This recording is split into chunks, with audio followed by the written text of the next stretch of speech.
Good morning student. आज मैं आपको खास करके सीबीएसई बोर्ड की जो एग्ज़ाम होने जा रही है 27 फरवरी 2023 से 10th के, उसमें हम हिंदी का एक बहुत ही ज़बरदस्त और अच्छा लेसन लेकर आया हूँ, स्ववृत्त लेखन।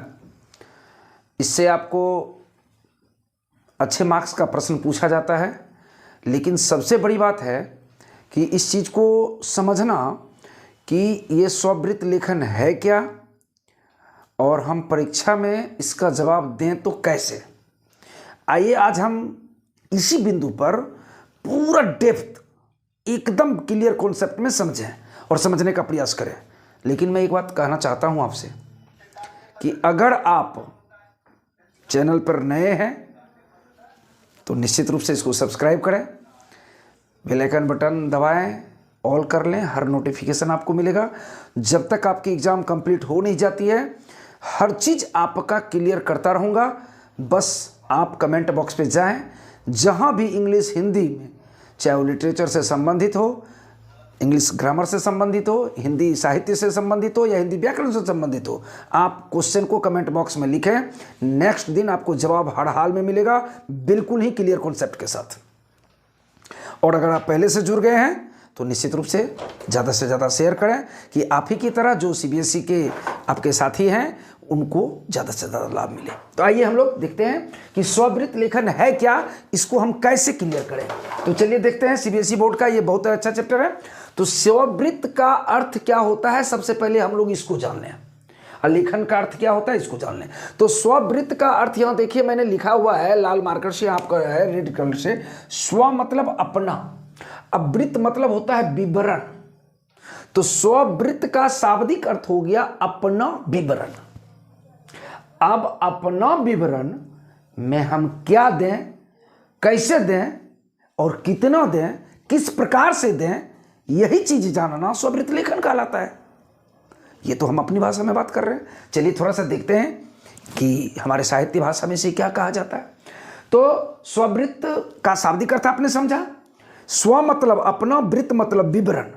अपना विवरण में कितना चीज लिखें, कैसे लिखें, है ना, और इन लिखने का इनका क्या तरीका होना चाहिए, क्या प्रारूप होना चाहिए, इसी चीज को जब हम कॉपी कलम पर अपनी सारा विवरण को लिख देते हैं तो स्ववृत्त लेखन कहलाता है।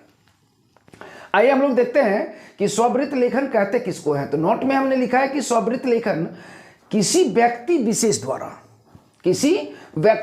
द्वारा अपने बारे में सूचनाओं का सिलसिलेवार क्रमबद्ध, सिलसिलेवार मतलब क्रमबद्ध समूह, सिलसिलेवार संकलन ही स्ववृत्त लेखन कहलाता है।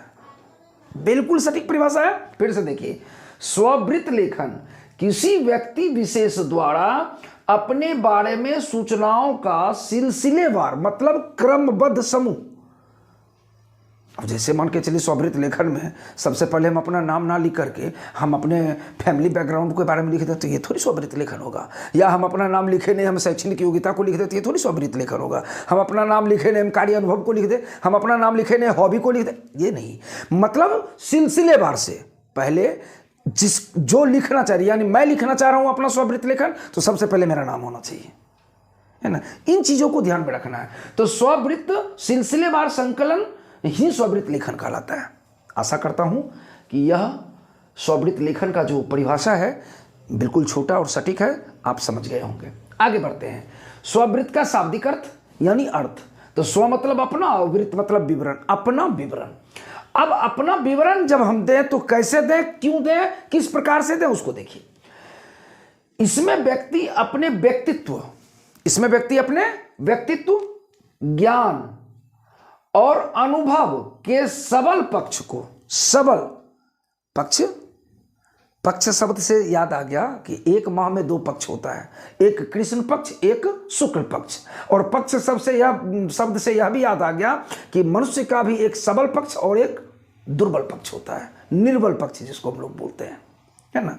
यानी कुछ अच्छा और कुछ बुरा। तो सबल पक्ष को इस प्रकार प्रस्तुत करना है जो नियोक्ता कौन होता है, जो हमारी नियुक्ति करता है। यानी मान के चलिए कि हमको किसी बड़े कंपनी में अपना बायोडाटा भेजना है, यानी अपना स्ववृत्त लेखन देना है कि मैं हूं तो क्या।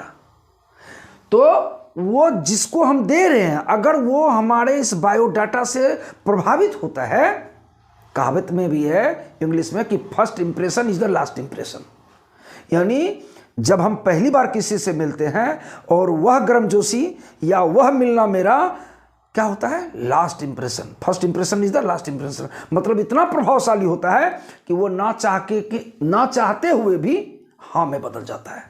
तो क्या होता है कि नियोक्ता माने जो हमें नियुक्त करता है, नियोक्ता के मन में उम्मीदवार के प्रति अच्छी व सकारात्मक छवि प्रस्तुत करता है। यही क्या है, स्ववृत्त लेखन है।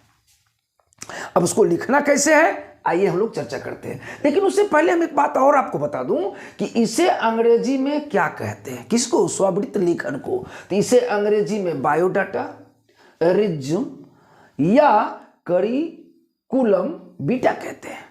करिकुलम विटा, यानी इन 3 नामों से स्ववृत्त लेखन को इंग्लिश में हम जानते हैं। बच्चों आप जानते होंगे कि खास करके शादी विवाह के फंक्शन में दोनों का बायोडाटा, बर पक्ष का भी और कन्या पक्ष का भी लिया जाता है। वह भी क्या है, स्ववृत्त लेखन ही है। यानी वहां भी दोनों पक्षों की हकीकत को, सकारात्मक पक्षों को एक दूसरे को जानने का जरिया, माध्यम है स्ववृत्त लेखन। सिंपली चलिए हम लोग आगे की ओर बढ़ते हैं। स्ववृत्त में कई विशेषताएं होती हैं। क्या क्या होती हैं, पूरा परिचय, नंबर 2 पता, नंबर 3 संपर्क सूत्र, कॉन्टैक्ट नंबर, शैक्षणिक व व्यावसायिक योग्यताओं के सिलसिलेवार विवरण के साथ साथ शैक्षणिक व व्यावसायिक। अब शैक्षणिक व व्यावसायिक क्या हुआ, एक शैक्षणिक एक गैर शैक्षणिक। शैक्षणिक एकेडमिक, जैसे भी आप 10th की परीक्षा देने जा रहे हैं तो ये आपकी शैक्षणिक योग्यता बनेगी, लेकिन इसके साथ एक्स्ट्रा एक्टिविटीज भी अगर आपको है, सोशल वर्कर, पेंटिंग वगैरह वगैरह, तो ये क्या हो जाएगा, गैर शैक्षणिक। या मान के चलिए कि आप इसमें और दूसरी तरह से समझिए कि गैर शैक्षणिक का क्या अर्थ हुआ, तो गैर शैक्षणिक का अर्थ हुआ कि हम पढ़ाई के साथ कोई व्यवसाय भी कर रहे हैं, उसका भी अनुभव मेरे पास है, कुछ ऐसा पार्ट टाइम वर्क हम कर रहे हैं जो कि ये पर्सनल हॉबी मेरी है ना, तो उसको हम क्या बोलते हैं, व्यावसायिक या गैर शैक्षणिक। इन सभी योग्यताओं को, यानी इन सभी क्वालिफिकेशंस को सिलसिलेवार विवरण के साथ, सिलसिलेवार, बार बार देखिएगा ये वर्ड बड़ी ही स्ववृत्त लेखन का जिम्मेदार वर्ड है, जिम्मेदार। सिलसिलेवार यानी क्रमबद्ध समूह। मैं बार बार बोल रहा हूं कि मैं अपना परिचय देने, मैं अपना नाम गोपाल सर बताने के बजाय हम डायरेक्ट कह दें कि हम भाई बिहार से हैं, हम कह दें डायरेक्ट कि हम खगड़िया जिला से हैं, नहीं हमारा मुंगेर प्रमंडल से घर, अरे कुछ अटपटा बोल तो हम रहे वही जो है सही, लेकिन हमको किस प्रकार से बोलना चाहिए इस बात का जब हम ध्यान रखें, हमें स्ववृत्त लेखन किस प्रकार से लिखना चाहिए, सिलसिलेवार ढंग से, क्रमबद्ध समूह से, तो वो ज्यादा असरदार होता है। ऐसे स्तरविहीन बातें कर लेना, मतलब कहीं जर कहीं छिप, माने किसी बात का अता पता ना होना, तो फिर स्ववृत्त लेखन नहीं। तो सिलसिलेवार विवरण के साथ साथ अन्य संबंधित योग्यताओं जैसे विशेष उपलब्धियों, कार्योत्तर गतिविधियों या अभिरुचियों का उल्लेख होना चाहिए। देखिए आपका स्ववृत्त लेखन प्रभावशाली, मैं बार बार कह रहा हूं, first impression is the last impression. अगर आप किसी से हैंडशेक करते हैं और उससे आपके व्यक्तित्व का पता चल जाता है कि आप हैंडशेक कैसे कर रहे हैं, आपके हाथ की अंदर की स्टेमिना कैसी है, आप बाहुबली है या नहीं वो नहीं, आपके अंदर की स्टेमिना, आपका विलिंग पावर कैसा है, आपका कैरेक्टर कैसा है, उस सब कुछ पता चल जाता है। तो सिलसिलेवार ढंग से इन तमाम चीजों की जिक्र कर देना ही स्ववृत्त में विशेषता कहलाता है। यानी ये क्या हुआ, फीचर्स ऑफ बायोडाटा, रिज्यूम या करिकुलम विटा, फीचर्स। आइए हम लोग आगे की ओर बढ़े इसी क्रम में। इतना ही नहीं, स्ववृत्त का आकार अति संक्षिप्त अथवा जरूरत से ज्यादा लंबा नहीं होना चाहिए। इन बातों का भी हमें ध्यान रखना है। यह नहीं कि अब स्ववृत्त लिखना शुरू किए तो बस इतिहास की तरह लिखते जा रहे हैं, बाबर से शुरू किया फिर औरंगजेब, यहाँ जहांगीर, ये नहीं। मतलब क्या, कम शब्दों में, मतलब क्या, सिलसिलेवार ढंग से क्रमबद्ध समूह में हर वो तमाम बातें जो मेरे साथ प्लस पॉइंट में है, उन चीजों को बेहतरीन, साफ, सुंदर, सुस्पष्ट, प्रभावशाली ढंग से लिख देना ही स्ववृत्त लेखन है। तो क्या कह रहा है, जरा सा यहां ध्यान दीजिएगा कि इतना ही नहीं, क्या नहीं भाई, कि स्ववृत्त का आकार अति संक्षिप्त अथवा जरूरत से ज्यादा लंबा नहीं होना चाहिए, यानी कम शब्दों में बहुत कुछ बयां करे आपका स्ववृत्त लेखन। और क्या कहता है, स्ववृत्त में दो पक्ष होते हैं, एक आवेदनकर्ता, दूसरा नियोक्ता। सही बात है भाई, हम स्ववृत्त यानी हम अपना बायोडाटा यानी हम अपना रिज्यूम अगर किसी को दे रहे हैं तो वो मेरा नियोक्ता है। जैसे मैंने अभी आपको क्या बोला, मैरिज सेरेमनी की हम चर्चा की, शादी पक्ष, तो शादी की बात जब होती है तो उसमें क्या होता है कि उसमें वर पक्ष और कन्या पक्ष दोनों से सबसे पहले बायोडाटा मांगा जाता है। ये बायोडाटा क्या है, स्ववृत्त लेखन है। ये तो हम एक सिंपल उदाहरण दे रहे हैं, लेकिन ये स्ववृत्त लेखन जब हम किसी कंपनी वाले को देते हैं तो वहां भी हमको उन तमाम चीजों की जानकारी देनी होती है जो हमारे साथ प्लस पॉइंट होता है। ठीक है, चलिए हम लोग आगे की ओर बढ़ते हैं। एक आवेदनकर्ता और दूसरा नियोक्ता होता है। चलिए अब इसका प्रारूप, स्ववृत्त का प्रारूप क्या होता है, मतलब इसमें हमको क्या क्या लिखना हो चाहिए और कितने कम शब्दों में लिखना चाहिए, कैसे लिखना चाहिए। तो बच्चों देखिए, मैं तो ये बोर्ड पे बताया हूं, एक रफली है, लेकिन आप इसको सुनिए गौर से कि मैं कैसे लिखना है। आप एक A/4 साइज की कॉपी लीजिएगा, या जो आप एग्जाम देने जाइएगा तो आपको उसमें जो कॉपी मिलेगी, सिंगल पेज, यानी स्ववृत्त लेखन जब आप कीजिएगा उसमें, तो उस पेज में दूसरे प्रश्नों का आंसर मत डालिएगा, ये ध्यान रखना है। यानी स्ववृत्त लेखन में सिर्फ स्ववृत्त की ही जिक्र करना है, और कैसे करना है वो देख लीजिए। A/4 साइज है, या जो आपको एग्जाम प्रोवाइड सीबीएसई के द्वारा, सीबीएसई बोर्ड के द्वारा कॉपी की जाती है नोटबुक, उसको उसमें एक सिंगल पेज, यानी उस पेज में ओनली फॉर स्ववृत्त लेखन लिखना है। तो उसका क्या प्रारूप होगा वो देख लीजिए। आपका नाम सबसे पहला होगा, आपका नाम, यानी नाम वाले कॉलम में आप अपना नाम लिखिएगा। मैंने यहाँ खाली छोड़ दिया है क्योंकि मुझे तो यहाँ कुछ लिखना है नहीं, हम अगर लिखेंगे भी तो अननोन लिखेंगे।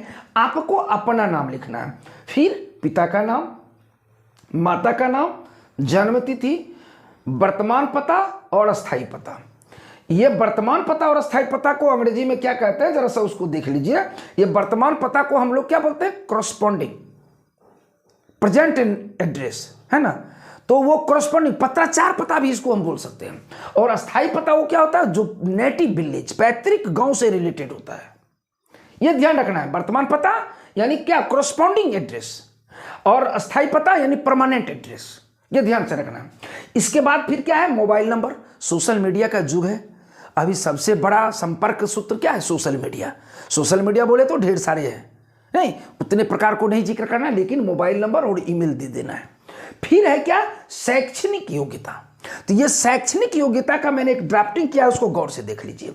शैक्षणिक योग्यता में सबसे पहला कॉलम जो बनेगा उसमें आपका लिखाएगा कि आप किस बोर्ड से हैं, सॉरी कौन कौन माने एकेडमिक वर्ग को पूरी पढ़ाई करके पूरा मैंने मार्कशीट ले ली है। जैसे कि अभी आप मैट्रिक की परीक्षा दे रहे हैं, तो अभी आप दे रहे हैं, अभी आप मैट्रिक पास नहीं लिख सकते हैं, अभी आप 9th पास लिख सकते हैं। अब फिर जब मैट्रिक का एग्जाम दे दीजिएगा, रिजल्ट पब्लिश हो जाएगा, तो आप मैट्रिक पास लिख सकते हैं।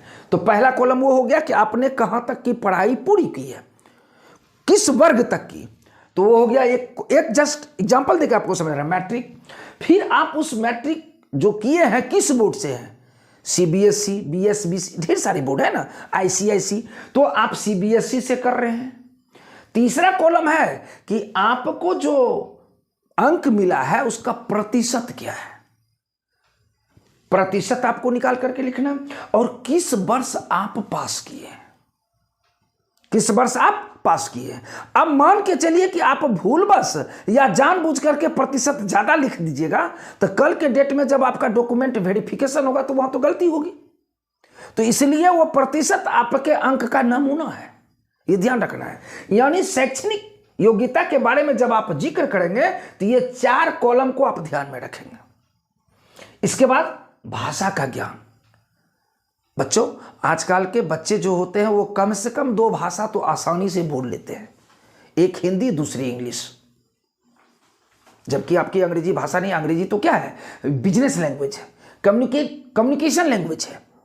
हम एक इस भाषा के माध्यम से एक दूसरे से जुड़ सकते हैं, माने जॉब ओरिएंटेड लैंग्वेज है ना। लेकिन 2 भाषा की जानकारी होती है। बहुत ऐसे बच्चे होते हैं जो 2 से अधिक भी जानते हैं, जैसे मैथिली, भोजपुरी, संस्कृत वगैरह वगैरह। उसका जो जितना भाषा जान रहे हैं उसका जिक्र यहां कर देना है। फिर अन्य गैर शैक्षणिक योग्यता, अन्य गैर शैक्षणिक योग्यता में ये व्यावसायिक या एक्स्ट्रा एक्टिविटी जो आप में है उन सबों को आप डाल सकते हैं। अगर उसमें भी हमें सर्टिफिकेट है तो हम उसका भी जिक्र कर सकते हैं, सेम लाइक। और तीसरा कार्य अनुभव। अगर हम मान के चलिए हम किसी कंपनी में दे रहे हैं तो वो हमको पूछेगा वर्क एक्सपीरियंस, कि आपने जिस पद के लिए आवेदन दिया है इस पद का कितने वर्षों का अनुभव आपके ऊपर है, कार्य का, आपने कहां किया है, कैसे किया है, किस प्रकार से किया है, वो हमको लिखना है, कार्य वर्क एक्सपीरियंस। और पारिवारिक स्थिति का भी जिक्र हमें कर देना है। और सबसे अंत में हस्ताक्षर। ठीक है, हालांकि अब तो नए सिरे से आता है तो उसमें एक और यहां बॉक्स बना करके इस साइड में आप एक कॉलम बना के दे सकते हैं, और वह होगा किसका, फोटो। क्या होगा, फोटो। ठीक है ना। तो इस तरह से मैं समझता हूं कि स्ववृत्त लेखन के बारे में आपको जबरदस्त आइडिया आ गया होगा। तो मैं रफली आपको अब समझा दूं कि स्ववृत्त का अर्थ हुआ स्व मतलब अपना, वृत्त मतलब विवरण। अपना विवरण सिलसिलेवार ढंग से, इतना बेहतरीन ढंग से, सुस्पष्ट और जोरदार, शुद्ध, ना ज्यादा बड़ा ना ज्यादा छोटा, एक मीडियम में अगर आप बेहतरीन ढंग से लिख करके नियोक्ता को देते हैं तो वह आपका सबसे ज्यादा प्रभावशाली स्ववृत्त लेखन होता है। तो स्ववृत्त लेखन के बारे में अगर आप पूरा समझ गए हैं तो आशा करता हूं कि निश्चित रूप से आप एग्जाम में इसका जो रिलेटेड प्रश्न होगा वो आप बेहतर ढंग से आंसर लिखेंगे। अन्यथा एक मैं और बात आपको बोल दूं कि अगर इससे रिलेटेड कोई प्रश्न आपके पास है, चाहे वो क्वेश्चन बैंक के माध्यम से या पिछले वर्ष में पूछे गए एग्जाम के माध्यम से, जिस भी प्रकार से जो भी प्रश्न डाउट में है आप उसको कमेंट बॉक्स में जाके लिखिए। नेक्स्ट अगले दिन जो है आपको उसका निश्चित रूप से विस्तार से जानकारी मिलेगी, उसमें कहीं कोई शक नहीं है। मैं इन्हीं शब्दों के साथ, आपका चूंकि समय कीमती है, अभी आपके ऊपर एग्जाम का प्रेशर जरूर होगा, लेकिन बच्चों ध्यान रखना है, परीक्षा के समय में 2 बात याद रखना है, चिंता नहीं करना, चिंतन करना है ना, और रणनीति के साथ अंक नीति पे काम करना है। कि अगर आप गोपाल सर से जुड़े हैं, यानी एपेक्स इंग्लिश चैनल के माध्यम से जुड़े हैं, तो 10 CGPA इन 2 विषयों में, इंग्लिश और हिंदी, बिल्कुल कम समय में कैसे प्राप्त करेंगे, आप यहां कमेंट बॉक्स पे आइए अपनी समस्या को लेकर के। नेक्स्ट दिन आपको इसका सॉल्यूशन मिलेगा। और इसी आशा के साथ, इसी पूर्ण विश्वास के साथ, ढेर सारी शुभकामनाएं के साथ मैं कहता हूं कि आपका एग्जाम बेहतर जाए, आप स्वस्थ रहें और बहुत ही सुंदर तैयारी करें। थैंक्स, धन्यवाद।